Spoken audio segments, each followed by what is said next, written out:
Hoy San Marcos nos presenta dos parábolas de Jesús para darnos a entender cómo es el reino de Dios. Sabéis que las parábolas son comparaciones tomadas de la vida ordinaria. Entonces, tiempos de Jesús, todos conocían las cosas de la agricultura.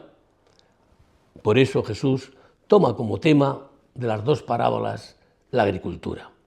La primera parábola indica cómo el reino de Dios se parece a una semillita que sembrada poco a poco va germinando, creciendo, mediante un proceso por el que llega a dar cosecha sin que intervenga el sembrador.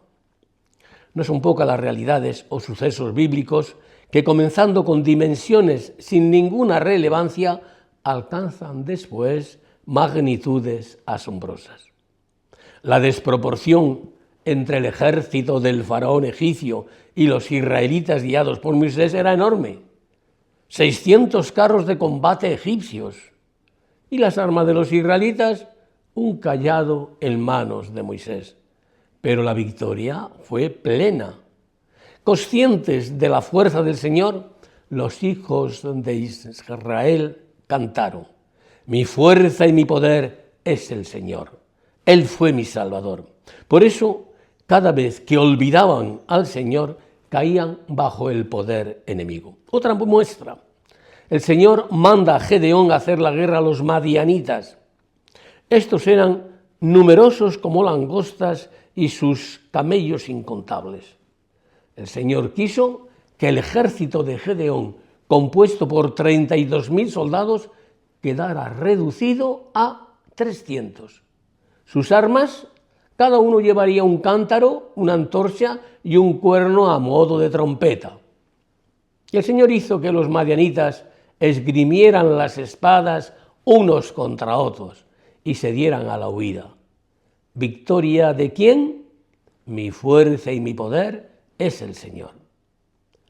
¿Recordáis la historia de David? Goliat, gigante terrorífico, a todas luces parecía invencible. Precisas y acertadas las palabras de David al entrar en combate con él. Tú vienes contra mí con espada, lanza y jabalina. En cambio, yo voy a ti en nombre del Señor. Y con una piedra y una honda hirió de muerte al filisteo. Son ejemplos del Antiguo Testamento que avalan la potencia expansiva del reino de Dios instaurado por Jesús con su muerte y su resurrección. Esa fuerza expansiva quedó patente en los primeros siglos de la fe cristiana. Aquellos pobres, ignorantes y miedosos pescadores, pero llenos del Espíritu de Dios, lograron la impresionante empresa de conquistar para Cristo en poco tiempo el gigantesco imperio romano. La fuerza del reino de Dios, o si queréis, de la Iglesia, no estriba ni en el número de bombas nucleares, ni acorazados submarinos, ni siquiera por la palabra acertada e inteligente de sus teólogos, ni en sus universidades, ni en sus esplendorosas catedrales. Es verdad que estuvo en minoría ante el Imperio Romano, estuvo en minoría ante las invasiones de los bárbaros, ante la Revolución Francesa, ha sufrido la prepotencia del nazismo, del comunismo, ahora del secularismo ateo.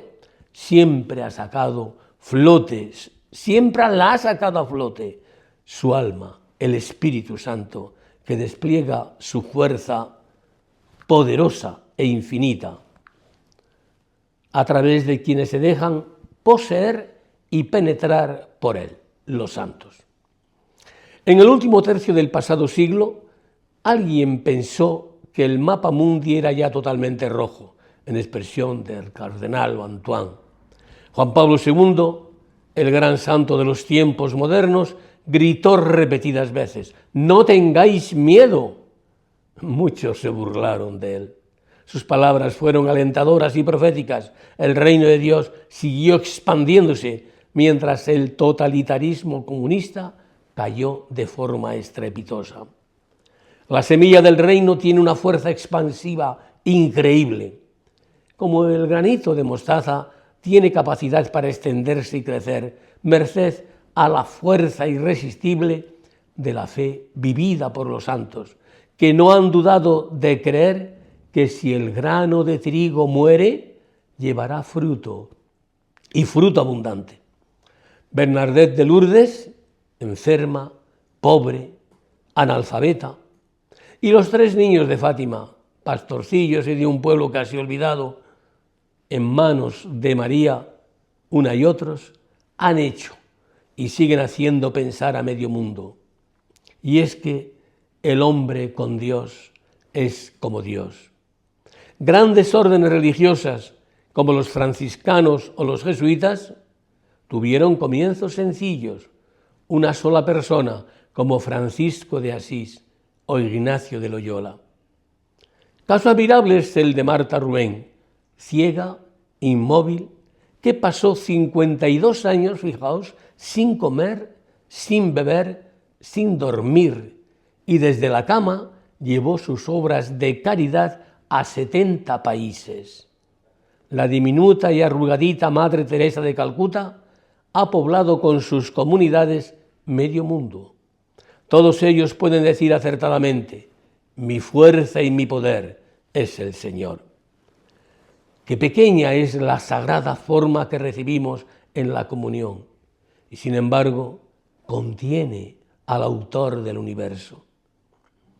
En 1240, durante el ataque a la ciudad de Asís, los sarracenos invadieron el convento de San Damián, donde vivía Santa Clara.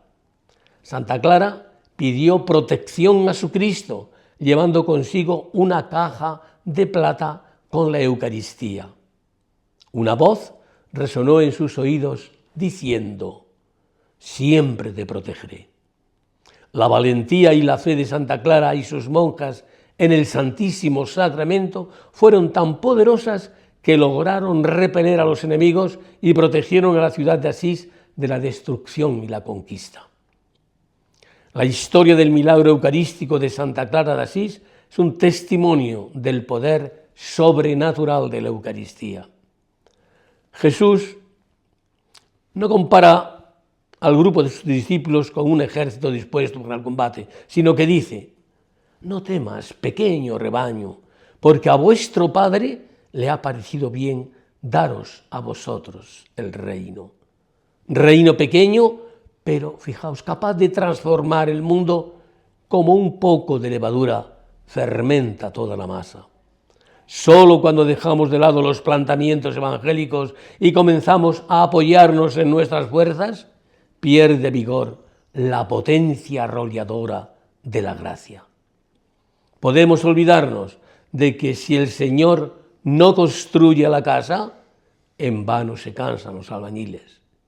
Y Jesús empeñó su palabra diciéndonos que la fe mueve montañas. Hasta el próximo día, si Dios quiere.